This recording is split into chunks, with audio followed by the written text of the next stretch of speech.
अस्सलाम वालेकुम to everyone. उम्मीद करता हूँ सब दोस्त जो हैं वो खैरियत से होंगे। आज हम बात करने वाले हैं क्रिटिकल टेम्परेचर और क्रिटिकल प्रेशर के ऊपर कि अगर आपके बॉयलर में वो स्टेज आ जाती है कि आपका बॉयलर जो है वो क्रिटिकल टेम्परेचर और क्रिटिकल प्रेशर की स्टेज जो है उसको गेन कर लेता है तो उसके ऊपर क्या इफ़ेक्ट होता है। आया कि उसकी जो सर्कुलेशन हो रही होती है, वाटर टू स्टीम जनरेशन जो सर्कुलेशन हो रही होती है वो डिस्टर्ब होती है या नहीं।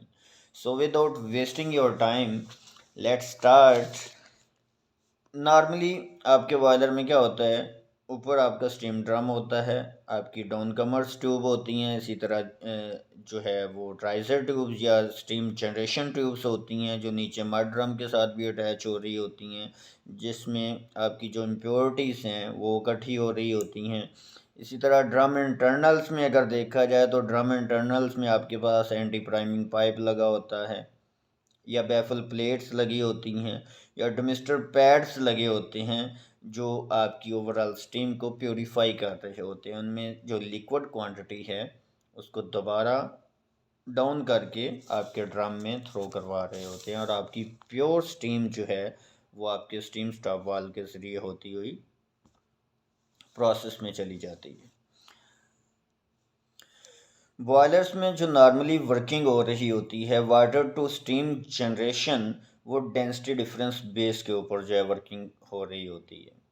इसको आप थर्मोसाइफन भी बोलते हो कि जैसे आपका पानी जो है डिस्ट्रीब्यूट हो रहा है स्टीम ड्रम के ज़रिए डाउन कमर्स ट्यूब में और डाउन कमर ट्यूब से हीट लेते हुए दोबारा स्टीम जनरेशन ट्यूब से होता हुआ आपके ओवरऑल जो स्टीम ड्रम है उसमें चला जाता है। ये एक साइकिल चल रहा होता है, इस साइकिल को आप थर्मोसाइफन भी बोलते हो।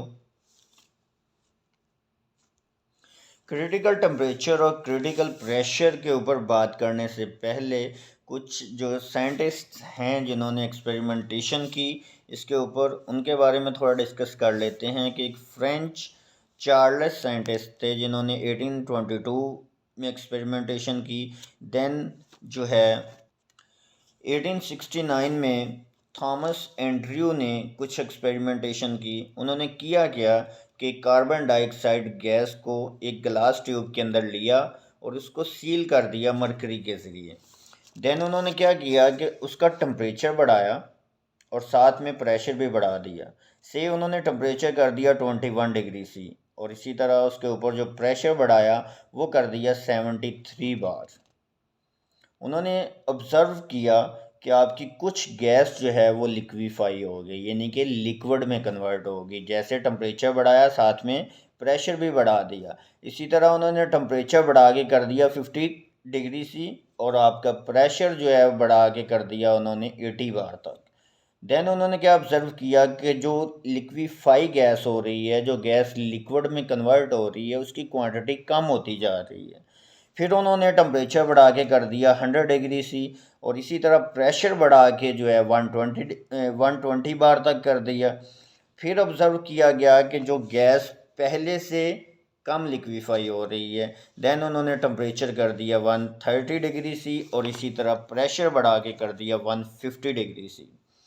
इसके ऊपर क्या ऑब्ज़र्व किया गया कि जैसे जैसे टेम्परेचर बढ़ रहा है उसी तरह उसके ऊपर प्रेशर भी बढ़ रहा है और जैसे जैसे टेम्परेचर बढ़ने के साथ आप उसके ऊपर प्रेशर बढ़ाते जा रहे हो, आपकी जो गैस की लिक्विड में क्वांटिटी कन्वर्ट हो रही है वो कम होती जा रही है। इसी तरह एक पॉइंट ऐसा आया कि जहाँ पे जाके उन्होंने टेम्परेचर एक लिमिट रख दी कि इतना आपका टेम्परेचर है। उसके बाद उन्होंने कितना भी उस गैस के ऊपर प्रेशर बढ़ाया, वो गैस की एक जो आप ड्यू ड्रॉप बोलते हो वो भी लिक्विड में कन्वर्ट नहीं हो पाई।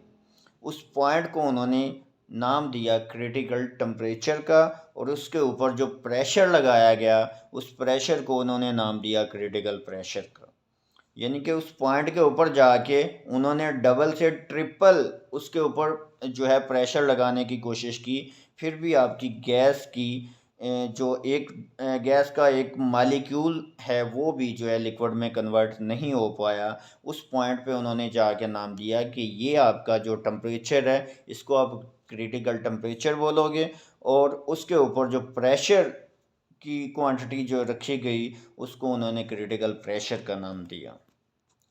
इसी तरह क्रिटिकल टेम्परेचर और क्रिटिकल प्रेशर की जो रेंज बताई गई, इन सब एक्सपेरिमेंटेशन के बाद उन्होंने बताया कि क्रिटिकल टेम्परेचर की रेंज होगी आपकी 705 फ़ारेनहाइट, और इसी तरह क्रिटिकल प्रेशर की जो रेंज बताई गई वो 3206 PSI बताई गई।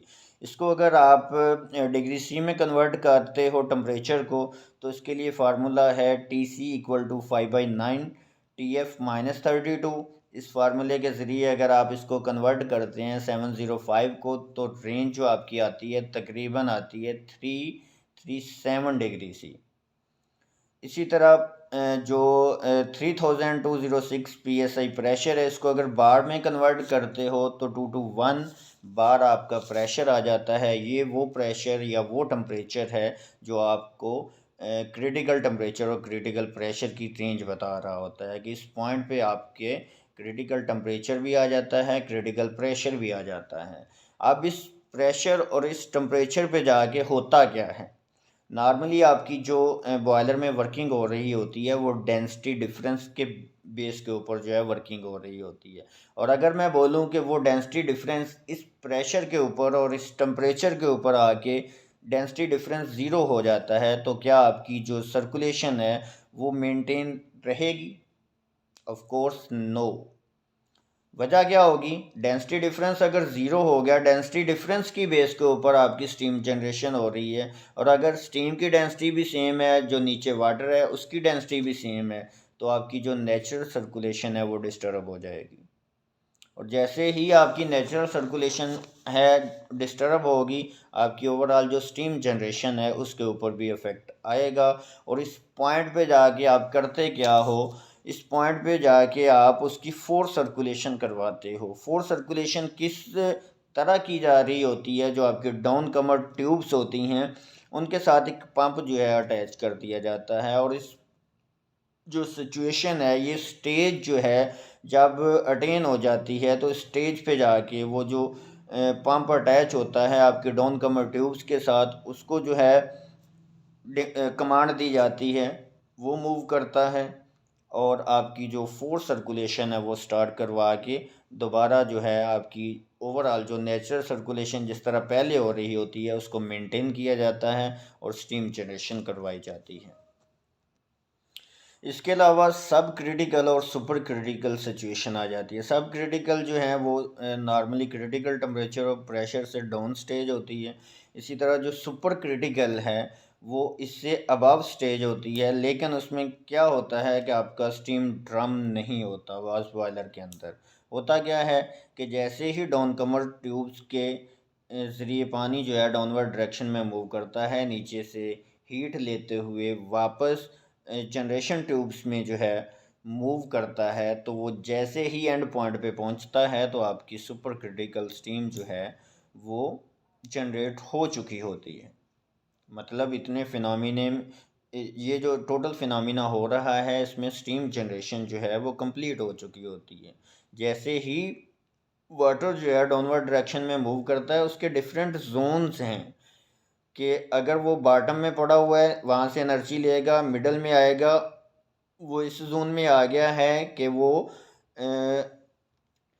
स्टीम में कन्वर्ट होना स्टार्ट हो जाता है। जैसे ही at the end of tubes आता है वो टोटली स्टीम जनरेशन हो चुकी होती है। तो ये कुछ पॉइंट्स थे जो आपके साथ डिस्कस करने थे। मिलते हैं नेक्स्ट वीडियो में इंशाल्लाह। अपना ख्याल रखिएगा, दुआ में याद रखिएगा। अल्लाह हाफिज़। पाकिस्तान जिंदाबाद।